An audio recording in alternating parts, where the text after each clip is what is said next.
guys are all really creative. Are you really creative? Yeah, you think so? Is it important to be creative? Yeah. So help me out. Sure. What does it mean to be creative? What does creativity mean?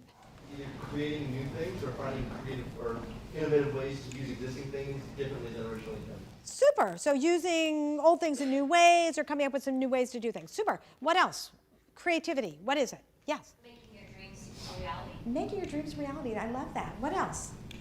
Being able to translate onto paper or design or anything that's in your brain. So even if you're writing or something, so whatever's in your head, just being able to put it out there in a physical form is creative. Okay, so making something, a physical manifestation of your ideas. Ideas, yeah.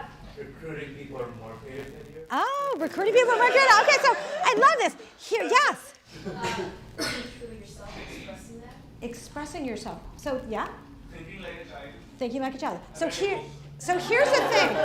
You're very good at that? Are you good at that? Okay. So here's the thing that is so interesting. If we went around and every person here gave a definition for creativity, they would all be different. And this is actually a problem. Because if we want to teach creativity, if we want to learn how to be more creative, if we want to talk to each other about creativity, we need to have a shared vocabulary. And this is a problem. This is one of the reasons I believe that people think that you can't teach creativity is because they don't know what it is. Okay? And in fact, if you ended up looking at physics, right? Force equals mass times acceleration. I'm sure you guys have all taken physics classes, right? We all know what force is, we know what mass is, we know what acceleration is, and we now have a relationship between them. And by having the definitions of the relationships, this now has allowed us to apply this. Right? This building is based on the principles of force and mass and acceleration. The rocket ships or the airplanes going overhead are based on these principles.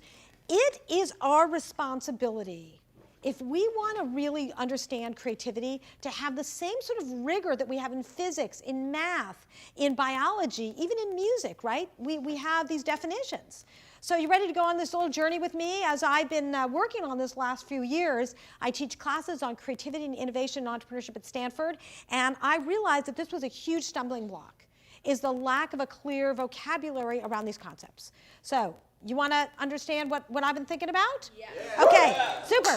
So let's start at the beginning. Let's start with imagination, because it all starts with imagination. Imagination is, as I define it, and I think it's pretty straightforward, envisioning things that don't exist. Does that work for you? I can envision someone coming in with a nice plate of warm cookies. I can imagine a butterfly flying around the room. That's my ability to envision things that don't actually exist. And your imagination is influenced certainly by the experiences you have, right? The more experiences you have, the more imagination you have, because you can draw upon all of those for your ideas. In addition, your imagination can just be in your head, but it's also something you can share with other people, right? You can tell me about the butterfly you're imagining, or you can just keep it in your mind. So with that definition, then creativity is applying your imagination to address a challenge, right? I have the ability to envision things that aren't there, but I apply that to address a problem or a challenge. Now I'm being creative.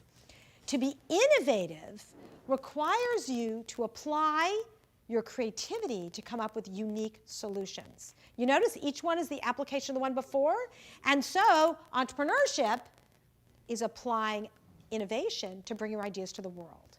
I think we captured a lot of the things that you thought were just in creativity, right, in this process. And what I call this actually the invention cycle. Why is it a cycle? It's a cycle because in order to be entrepreneurial and bring your ideas to fruition, you need to inspire other people's imagination. Does that make sense? Yes. What do you think of these definitions? Is this a set of definitions that actually works for you?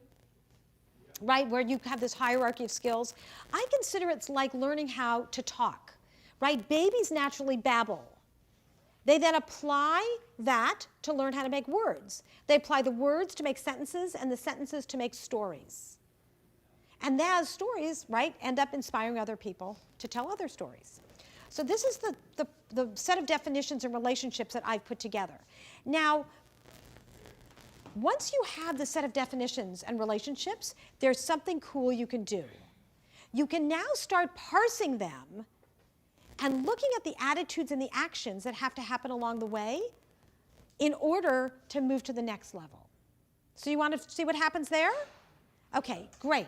So I started out, when I put together this model, I started out with this, and I made a long list of all the attitudes and the actions I thought had to happen at each one of these stages, and I drilled it down and compressed it and compressed it until I came up with one attitude and one action that was representative of what has to happen in each step.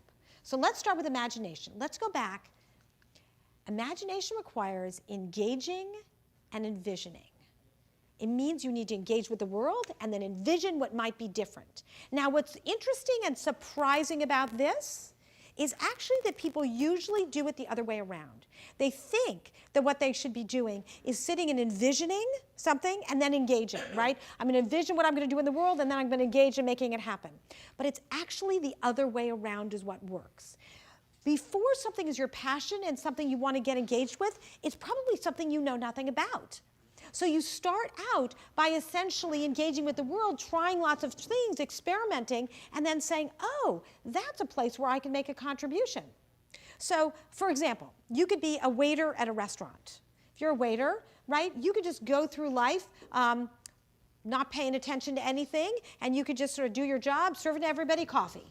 Or you can pay careful attention when you're doing this. You can pay very focused attention, and you can be noticing what days you get bigger tips than others and what happened that day that was different than the one before. You can notice that, boy, there's some things on the menu that no one ever orders. Or you could say, wow, I'm noticing a lot of people have special dietary needs. A lot of people are asking for gluten-free food. Wonder what that's about. You can then dive into those and start thinking, how might I get bigger tips? How might I deal with the people who have gluten allergies? How can I deal with, all sorts of other things that come up in your everyday life? By paying attention, you start seeing opportunities where you can make a big difference and where you can then move ahead to being a creative problem solver. Let me tell you a story that's well beyond just sitting and doing it as a waiter. This happens in all aspects of our life. There's a guy who came to speak at Stanford. This is just a photo of him. Anyone heard of Scott Harrison? Do you know him? Yes. How do you know him? You saw him speak once? He's a pretty amazing guy. But guess what? He wasn't always an amazing guy. When he was in his 20s, his job was to get people drunk. He was a club promoter in New York City, and his job was to get people drunk. And the drunker he got them, the better he did.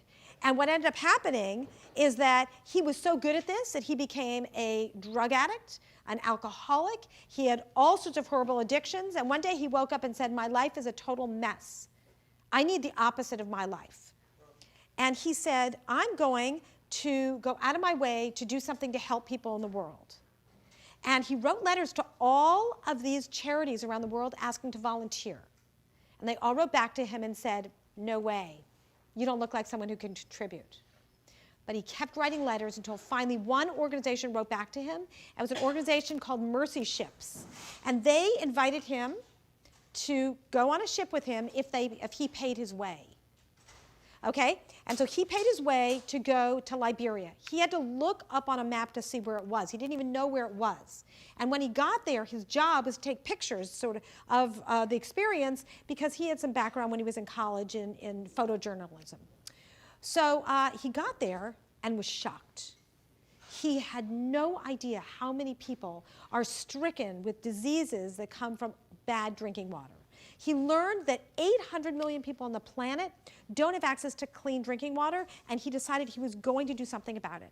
So he came back to the United States, back to New York, and used his skills he had as a concert promoter to start this organization, Charity Water, where he basically has gone through lots of approaches to helping to secure clean drinking water around the world. And the major lesson from this is that, again, before it's your passion, it's probably something you know nothing about. And so by engaging in the world, you start seeing opportunities where you can really have an impact. So imagination basically requires engaging in the world and then envisioning how you could contribute and what you could do.